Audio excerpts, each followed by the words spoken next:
Meet the Ethiopian wolf, the rarest wild dog in the world, battling for survival on the African continent dominated by the super predators. How do they survive? With weapons of a wild dog. Combining that with hunting tactics of wild cats. They found a cat. He's really pissed. Makes this wolf a special creature with features all its own. Boom, he goes in. Wow. This is a story of an underdog under siege, the Ethiopian wolf. Be an insider in the creature world. That's the mission. The Krat brothers, dropped in remote regions to live with the creatures. Through their eyes, on their turf, by their rules.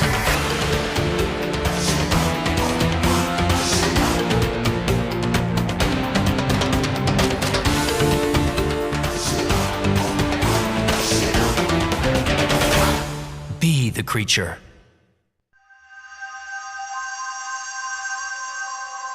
In the eastern part of the African continent, on the rooftop of Africa, at 10,500 feet, we're here in the Ethiopian highlands, a vast, desolate landscape.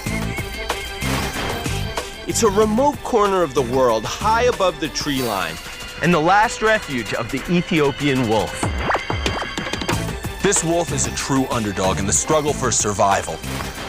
Less than 500 remain. They are the rarest wild dog in the world. But amazingly, to survive, they use the hunting strategies of wild cats. How do they do it? To find out, we're going to spend a day in the life of the Ethiopian wolf. The sun rises at 6:45 a.m. We had to be at the wolf den ready and waiting because Ethiopian wolves rise with the sun and they don't stick around for long. All right, this is the pack's den site. Oh, yeah. At the base of this rocky ledge is the den. Who's out, Chris? It looks like the pups. 2 pups are out. 2 pups are out. Whoa, nice moves. Whoa, there he goes. Where's he off to? I don't know, but somewhere in a hurry. Up on the rocks, an adult. Oh, and here come the pups to greet Mom. Yes! All right, the morning greeting. That's a ritual of these dogs. Where's the rest of the pack? They must be here somewhere. Oh, there! A beautiful adult. And right down below, a third adult. He must be the alpha male. The adults sleep out in the open around the den site. Oh, and a pup coming in to greet. Martin, there are 3 over there. Pups with an older sister. All right, this is our pack. Mom, Dad, their 1-year-old daughter, and the 5 pups. So we are with 8 of the less than 500 Ethiopian wolves that survive in the entire world. That makes them the rarest wild dogs on the planet. Ethiopian wolves are one of about 37 species around the world, ranging from the largest wolf to the smaller foxes. They all share characteristics that make them part of the canid or wild dog family. Long legs for running. The maned wolf of South America has proportionally the longest legs of all, up to 3 feet long. Teamwork. Wild dogs rely on togetherness and teamwork for survival. The African wild dog, a great example with highly advanced social communication. Together, they are more formidable than alone. It's the power of the pack. Endurance. In North America, gray wolves are high-speed marathoners. They hit speeds of up to 44 miles per hour and chase prey for up to 13 miles. The largest member of the wild dog family, weighing up to 175 pounds. It is the ultimate evolution of the wild dog in terms of speed, size, and strength. They take down the biggest game like great bull elk. Along with the coyote, it is the closest relative of the Ethiopian wolf. They share a common wolf-like ancestor, which originated in North America and spread throughout the entire northern hemisphere, evolving into the gray wolf. This same ancestor also led to the evolution of the coyote in western North America, an extraordinarily adaptable creature, a real survivalist. The most versatile of all canids, coyotes can exploit and thrive in all kinds of environments and have increasingly expanded their range throughout North America and as far south as Costa Rica. The wolf lineage also moved into Africa more than 100,000 years ago and resulted in the Ethiopian wolf of today. Here in the Ethiopian highlands at 8:05 a.m., our pack is moving off in classic dog formation, together. You want to meet up with him over here, maybe? It looks like... Yeah. There they go. They are on patrol. The wolves have now moved into patrol, and they're taking the pups with them for now.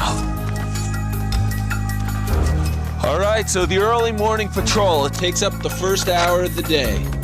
And if we want to figure out where they're going, we have to join them on this patrol. Keep up with them, because they cover a lot of ground fast. If we lose them, we've lost them for the entire day. These wolves at a casual trot can hit up to 12 miles per hour. Why are they going together? For dogs, it's all about strength in numbers. For patrolling their territory, defending it, and also for hunting. They're chasing a hare. They're chasing a hare. Gotta get the camera. Hurry, Chris, hurry!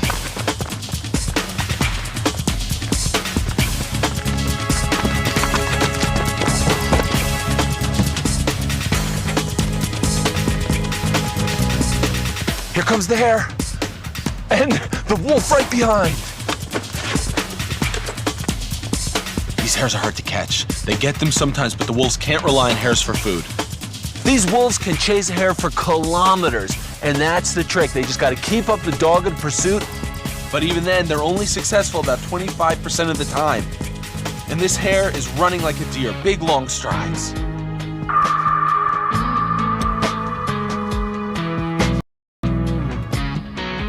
Hare made it to the rocks. They missed.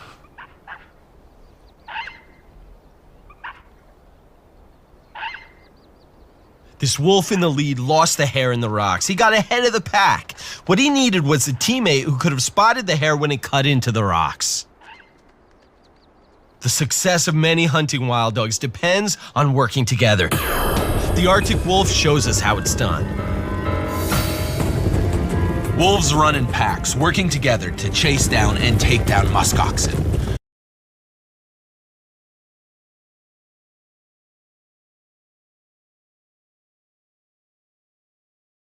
Smaller Indian wild dogs at 30 pounds each become fearsome and formidable when hunting together in packs of up to 30 members. They run circles around the much bigger cheetal deer, waiting for an opening. The deer tries to defend against them with its antlers, but they keep running around it. One comes from behind, one from the front. Then one gets a hold on its neck, one gets a hold on its legs, and the wild dogs have won. One of the challenges here is there is an extreme scarcity of large game, at best a few small and scattered antelope. So these wolves can't take full advantage of the power of the pack. But then why are they traveling as a pack? They're losing us. Better get in the truck. That we're not gonna be able to keep up with for long, especially at this altitude. Yeah, I know. What are we, we're over 10,000? At 9 a.m., they're still together, minus all the pups who have dropped off during the hare chase. They're moving. On patrol, let's go.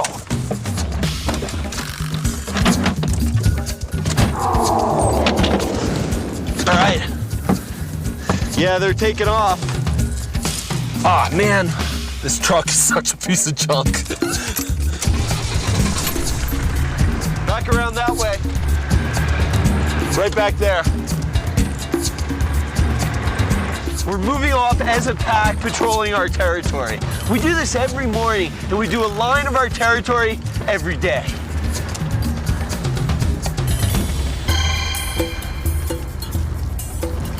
Martin, scent marking. Scent marking a bush right on the territory line. These Ethiopian wolves complete a full circuit of their 2 square mile territory within a week, effectively drawing boundary lines outlining their turf in scent. About 12 scent marks each mile. It's the wolf's version of good fences make good neighbors. The alpha male is leaving a message to neighboring packs that this is our territory, stay out. They urinate on specific places, a certain bush or mound of earth. It's a classic characteristic of all wild dogs. There are pheromones in the urine that act like a language, advertising so much information like sex, status, and identity. A personal signature of each and every wolf that is unique and recognizable for days.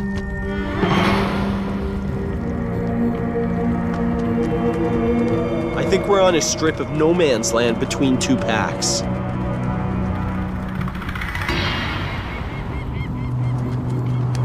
Oh, okay, they see something.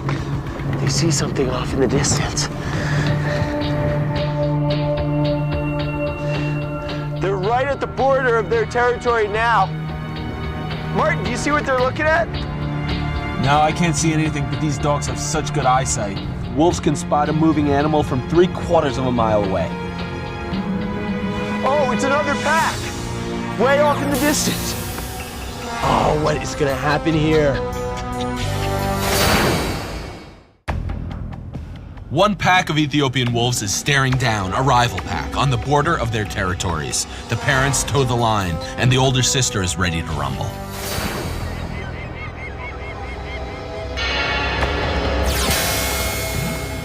This has them alert and aware and intent. They're scratching the ground. Scratching not only leaves scent from their toe glands, it also shows off a claim to territory to any wolf watching. They are scratching the earth, scent marking, alert and ready to fight if any of the neighbors come over to their turf.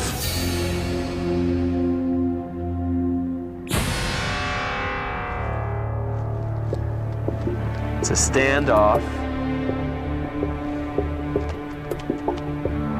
Conflict and fighting is part of what makes a wild dog a wild dog. These animals fight for territory between rival groups, and individuals fight for dominance within their own group. Main weapon, knife-like canines, up to 1 inch long and powerful jaws. They bite, they slash. And if a fight escalates into a life and death battle, a suffocating throat hold can end it. But wild dogs have developed signals in their body language to diffuse conflict. The dog version of saying uncle is to lie down submissively, a posture which amazingly shuts off aggression in the dominant dog. Back at the standoff, neither pack wants to mix it up.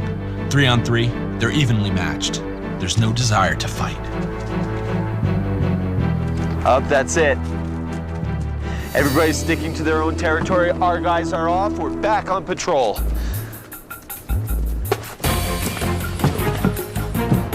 Martin, they're on the move. All right. Okay, we're gonna burn up a lot of gas. It's a good thing we've got a reserve tank. They're moving at a steady 10 miles per hour. We don't know how long they're gonna travel. Dogs are built for long-distance movement. Look how the Ethiopian wolf glides effortlessly with quick steps of its long legs. The longer the legs, the greater the stride length. And with legs so light and thin, it takes very little energy to move them for each step. So the trotting gait of the dog is very energy efficient. A quick ground-covering four-step that can be sustained for hours.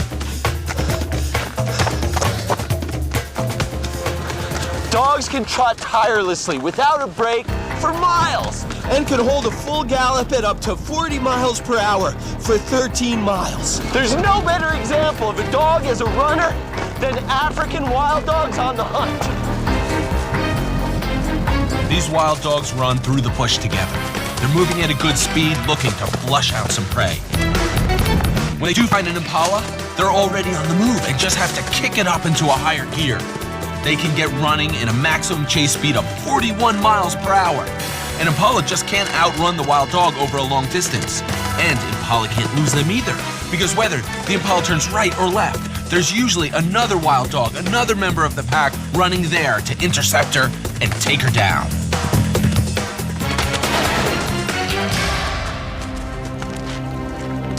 This exemplifies the classic big dog hunting style. It is so completely different from that of the wild cats. Wild cats, the other major family of carnivores on the planet, who are in direct competition with wild dogs. The classic cat has short, muscular legs.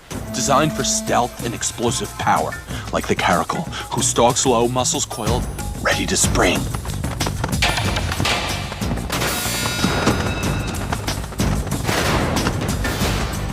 A cat is a stalker, quietly and stealthily approaching its prey. Belly down on the ground, the leopard stays low. Then, when it gets into position, the quick charge and the pounce.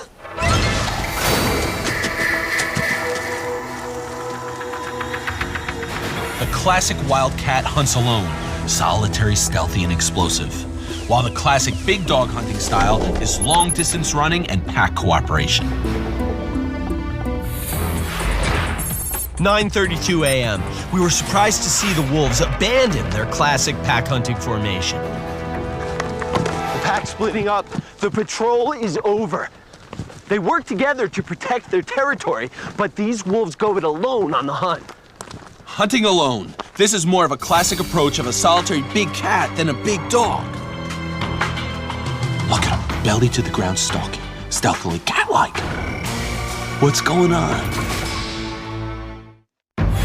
The wolf pack has split up, and now each individual is acting more like a solitary big cat than a social wild dog by hunting solitarily and with a very stealthy approach. Why? What are the wolves' prey? What are they going for? Oh, something underground. She obviously hears it, but what is it? The two big ears, over 4 inches long, can be used to zero in on the sound. By twisting her head and moving the position of those ears, she can tell which ear is receiving a louder sound. Then tilting her ears backward and forward, she can pinpoint exactly where the sound is coming from. These wolves' eyes are phenomenal at detecting motion, so the wolf stays focused, and at the first flash of fur, they can pounce. Miss! Nice pounce, though. She's not done yet. A rat! She got it! Oh, yeah. Excellent, a grass rat. Got within about 10, 20 feet, boom, had that rat. But how can such a big wild dog weighing up to 44 pounds be living off such bite-sized rats? The answer is right under our feet.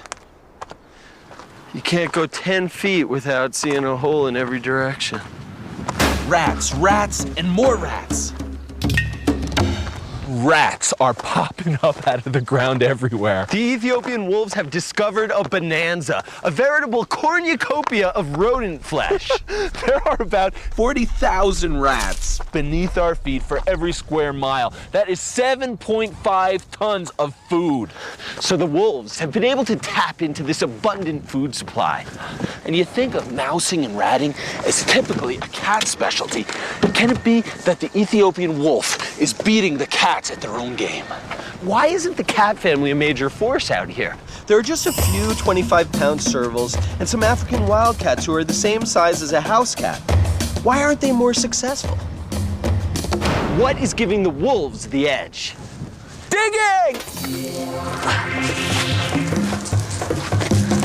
If they can't catch their prey in the open, these wolves have another effective strategy. These dogs can dig. Not to say that cats can't, because lions have been known to dig warthogs out of their burrows. But too much digging can dull the cat's most important weapon, their sharp claws. So digging is largely a dog's domain. And a wolf can dig a 3-foot deep hole in 15 minutes. And these Ethiopian wolves can move a lot of this rock-filled earth to catch those rats. And they're getting into it now. Using the sharp ears and the nose, they find a hole that is likely to have a rat in it. Then they start digging quickly. Oh, that's right, digging. They can move it and move it. And oh, look at that. He got one. But did you see how? He threw in a cat trick. The wolves dig. They get in there, they move some dirt, but then they start reaching in, putting those long legs in there, and they start grasping like a cat, pulling up a rat. Successful about 50% of the time. Those grass rats are an important staple, but there is another, more important prey that keeps the Ethiopian wolf surviving in these barren highlands. It's high noon. 4 hours of hunting and the wolves are maintaining the same intensity. This is strange because many dogs, cats, and other carnivores take breaks midday, but the wolves press on.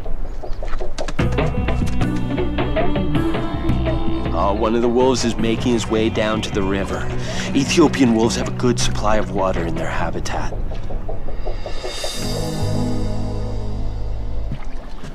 A little drink, and then back to hunting. He's really working this area down by the river. This is where a lot of rodents have their holes and their burrows. It's a good hunting ground.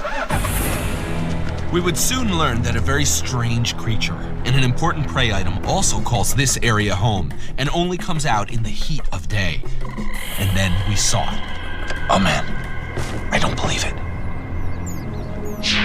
A giant mole rat. This rodent weighs up to 2 pounds, lives in tunnels underground. It makes up about 40% of the entire diet of the Ethiopian wolf. It's a big meal, if you can get it.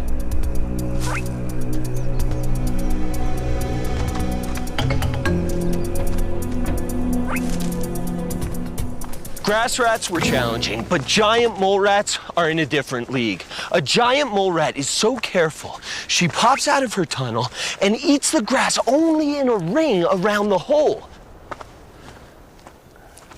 She rarely goes far enough away from the hole to let her hindquarters leave the tunnel, stretching her body like an accordion to reach some grass.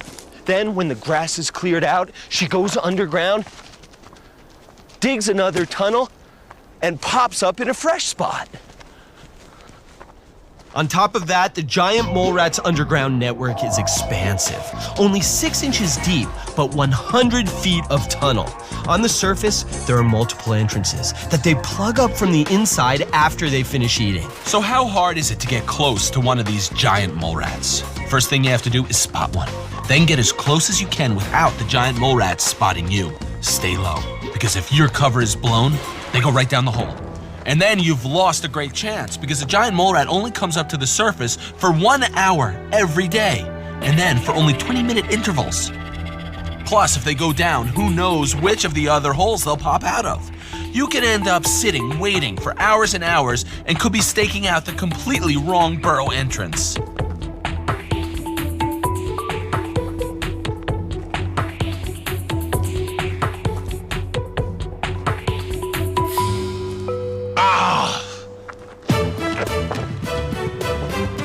You need a lot of patience to hunt giant mole rats. Let's see how the Ethiopian wolf gets it done. At the first squeak of a rat, or the first blur of fur, you can pounce if you're close enough, or you can get into the stalk and creep forward. The trick is for the wolf to locate the mole rat before the rat spots the wolf. And he does it with 25 feet distance between them. Now he's got to get closer without being detected. So he goes in low, belly to the ground. Lowest profile possible. Move. Move, move, move. Freeze. The mole rat looks. The rats are just popping their heads out of the hole, so the lower he is, the better chance he has on getting close. Okay, go. Look at that stalk. Now he's only 10 feet away. He's closing in. The mole rat doesn't see him yet. You can feel the tension. You don't think of this kind of patience as a dog hunting strategy, but the wolf waits. Was he spotted? He takes the opportunity to get closer. The wary giant mole rat is always on alert. The wolf is ready. Oh, he's going for the dig. See it, Chris? Changing strategies. Now the reach. Is the rat there? He got it! He's a good hunter.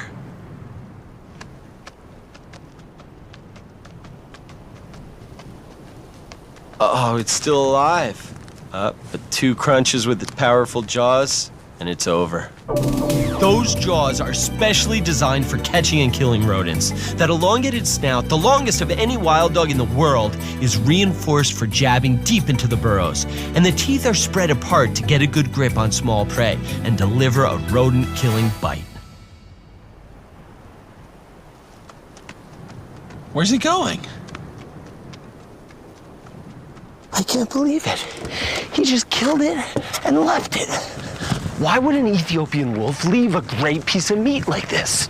This is weird. But maybe he was too full, his eyes bigger than his stomach, but it's a great chance for us to be able to get a close-up look of this amazing animal endemic to Ethiopia.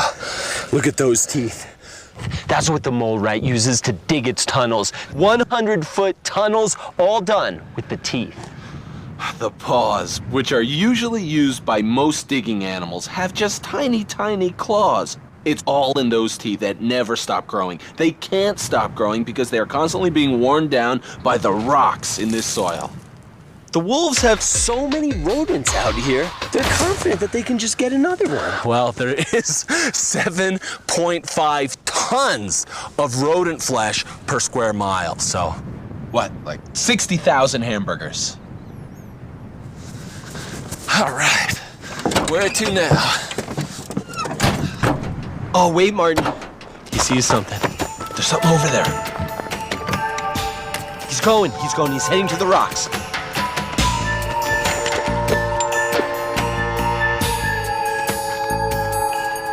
Oh, a cat. He found a cat. He's cornered a cat on the rocks.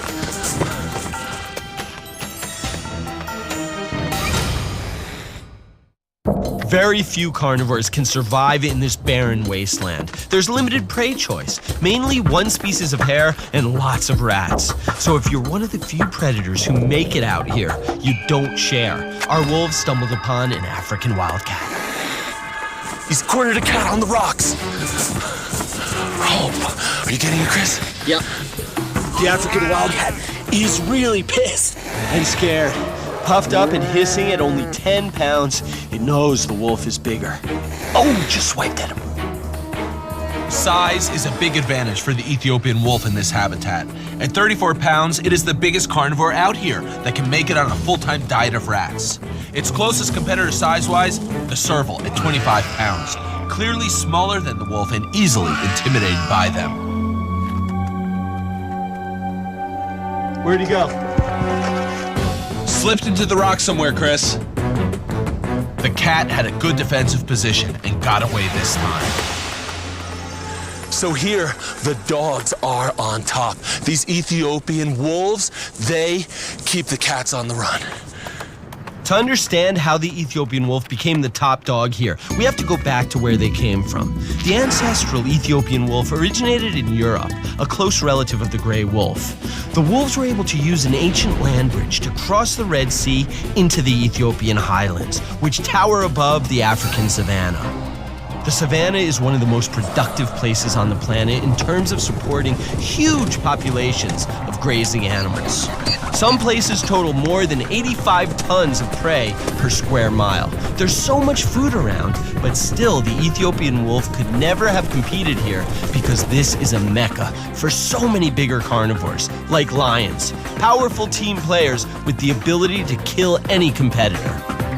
The cheetah, well-established gazelle hunters and masters of the high-speed chase.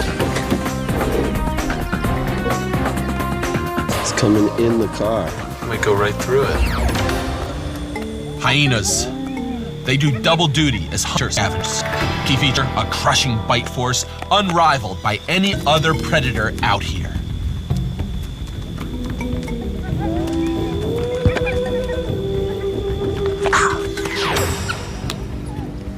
African wild dogs, a fellow canid, and unlikely to allow any other big dogs an inroad to the African savanna.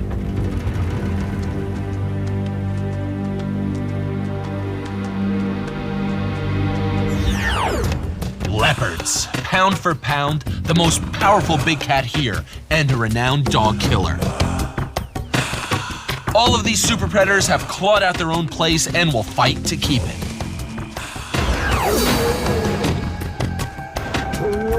Lions have the size advantage. Males at 440 pounds. Females at 330 pounds. These lions see anything that moves as potential prey.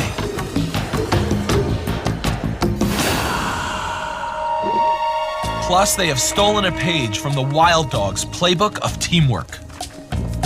the lions prowl in prides, a fearsome hunting organization that enables these lions to take down even the largest prey, like elephants.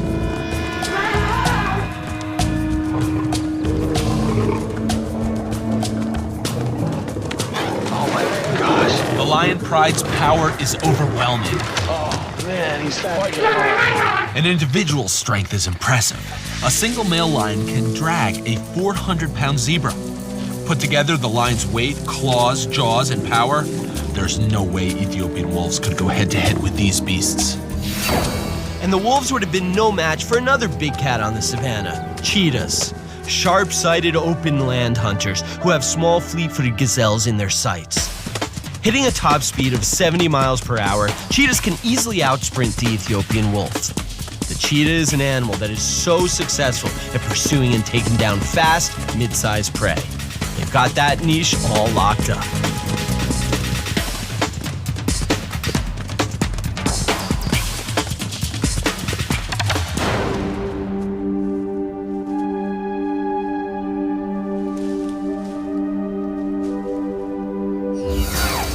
Similarly spotted, but much bigger, more powerful, and deadly, is the leopard.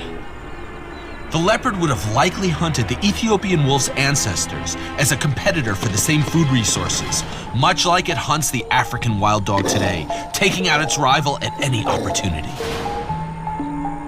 And nothing says it better than this wild dog in a tree. This helper was ambushed by a leopard.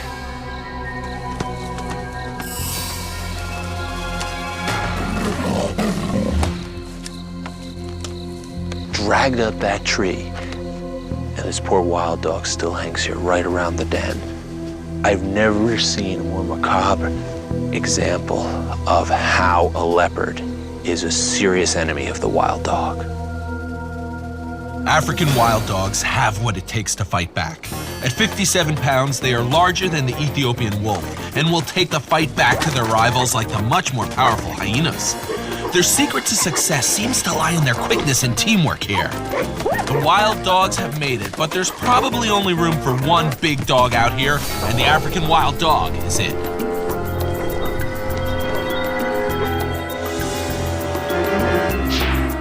Hyenas are fearsome hunters and have the most powerful bite force of any predators out here. The smaller dogs that could make it, like the jackal, are so small, quick, and agile, they could stay out of the reach of the larger predators, darting in and filling their bellies on the kills of the larger carnivores. But that is a dangerous game.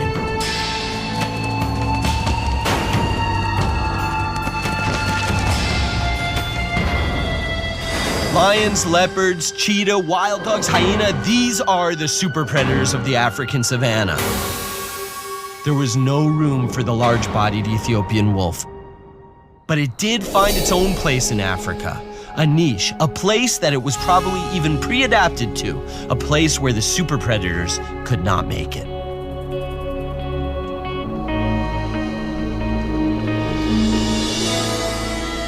This wolf adapted to an open landscape with no trees for leopards and no big game for lions.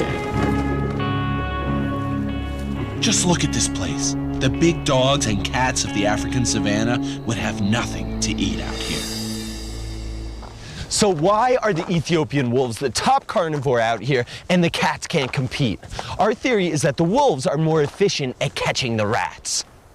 Because they can stalk like a cat and dig like a dog, they can catch enough rats to maintain a large body size. And since the wolves are bigger than any of the rat-hunting cats that work this Afro-alpine habitat, the wolves can win any head-to-head conflicts with the competition. So it's clear that here the Ethiopian wolves have won the evolutionary battle. Why then are they so rare, with less than 500 surviving today, a number which makes them the rarest wild dog in the world?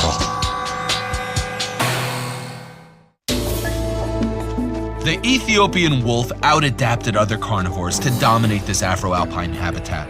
But since its conquest of the African highlands 100,000 years ago, it has become the rarest carnivore in Africa and the rarest wild dog in the world. Only about 2,800 square miles of these Afro-alpine grasslands can support this amazing creature. The challenge is half of that is already overrun by humans. And only half of the area that remains. So that leaves less than 500 square miles of protected habitat that the Ethiopian wolf can survive in. And when you put this fragmented area together, it's less than half the size of Rhode Island.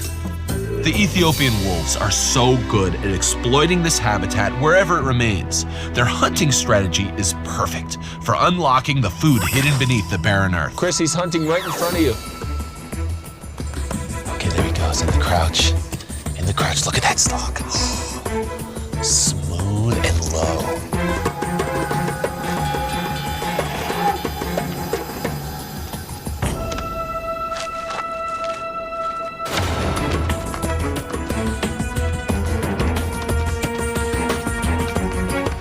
If he could get...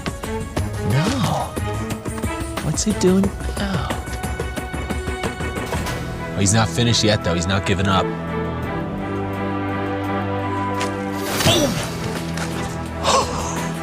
Ouch!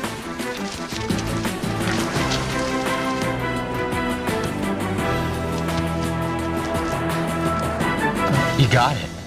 He got it! Young giant mole rat. That was awesome. He rolled 4 tactics into one hunt, starting with the cat-like stalk, getting closer, then the cat-like pounce, and it was a fast pounce, but the rat was able to go underground quickly enough. So he goes to the 3rd tactic. Dig like a dog. Try to get to that rodent. No dice. Backs up and waits. And just when the rat thinks the coast is clear, boom, he goes in with a quick motion of the head, grabs it with the teeth. Awesome hunt. That was. He's a good hunter. Out here, the dog has beat the cat at its own game. The Ethiopian wolf has claimed this abundance of rodents for its own. African wildcats Might come in here every now and then, but the Ethiopian wolves dominate.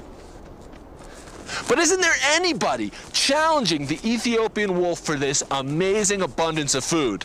There is. Here's the competition. all the raptors, the lanner falcon, a tawny eagle,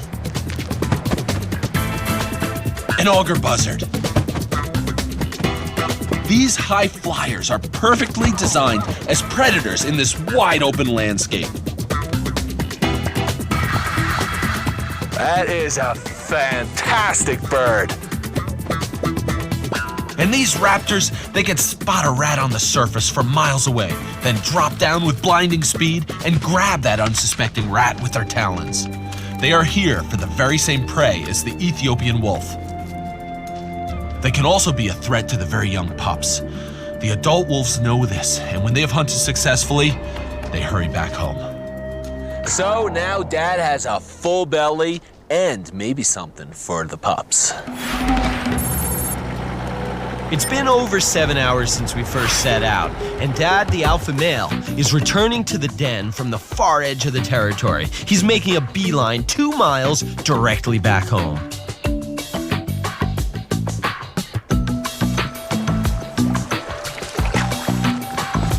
Oh, he just crossed the river.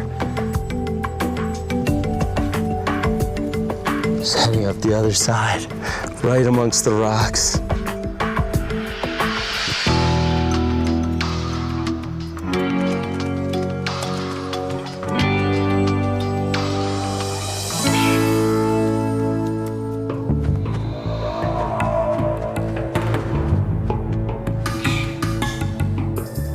Right above the den site, a raptor.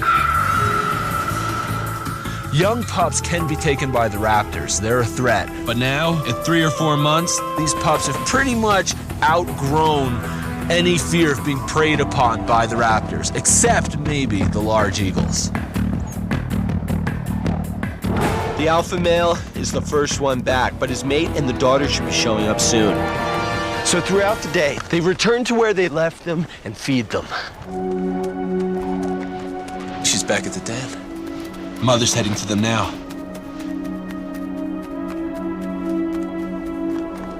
And there she goes.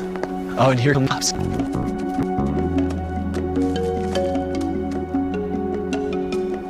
Oh, yes, begging. They're begging. They're begging her to regurgitate. Ooh, regurgitation. Coughs up a half-digested rat for the pups to eat. Amazing adaptation. You could think of a wolf's stomach as a shopping bag. They wolf the food down and then carry it home.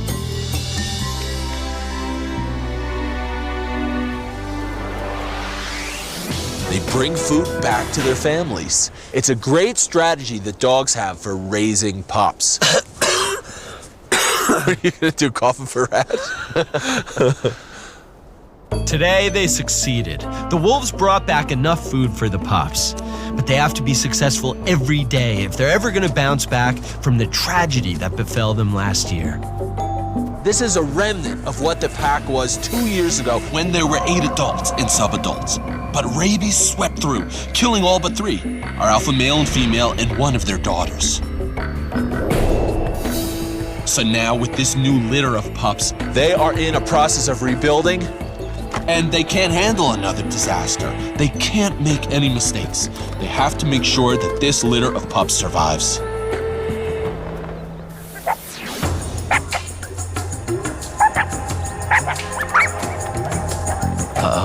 What's going on?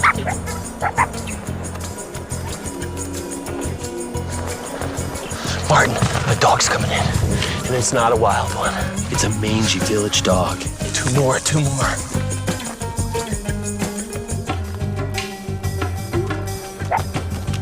He spots him. Wow, that's loud. The wild and domestic species look at each other. Oh, they're getting up now.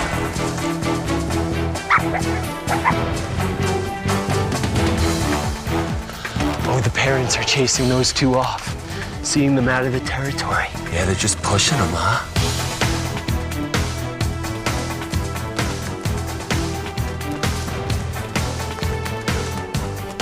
Ethiopian wolves do not like domestic dogs near their pups or in their territory. They don't want to get in a fight if one of these dogs has rabies. Domestic dogs are probably the greatest enemy of the Ethiopian wolf, not because these dogs could kill a wolf in a fight or outcompete them for food, but because domestic dogs carry rabies. A bite from an infected dog could send another epidemic sweeping through this wolf population. Oh, she's moving that one up on top. These dogs are a real problem out here. Kind of escorting that other one out. Can you see her? She's just pushing. Yeah. Yeah, she's pushing him right out. Cool. Gone. Wow, that is the danger, huh? If the pack can keep domestic dogs and rabies at bay, and has the habitat it requires, this pack has a good chance at rebuilding and bouncing back. And that's what this underdog, the Ethiopian wolf, must do to survive. It was a good day for this pack, and dusk comes with the pups playing and practicing for the future. Oh, this pup has a good game. He picks up a rock, tosses it, and then pounces on it as it rolls away. The rock acts like a rodent running along the ground, and the pup can practice pouncing on it and catching it.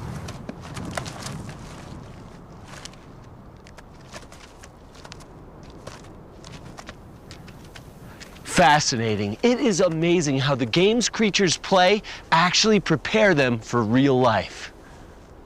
Lion cubs grab and wrestle, developing their brute strength, which will serve them well as adults. Cheetah cubs race all over the place, running and tripping, because soon they will use those tactics to chase down gazelles. Leopard cubs spend a lot of time playing in the trees. That's the place where soon they will be taking their carcasses up for safekeeping. But we were not prepared for how highly developed and finely tuned the play of these Ethiopian wolf pups could be. All right, now this pup has started a completely different game. They actually drop the rocks into a hole and then dig it out. Exactly like the adult does with rats.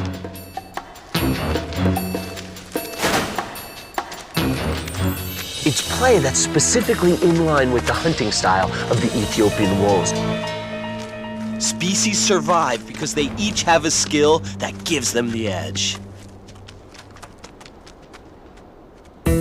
So the Ethiopian wolves have adapted to living in this place where no other large dogs or cats can.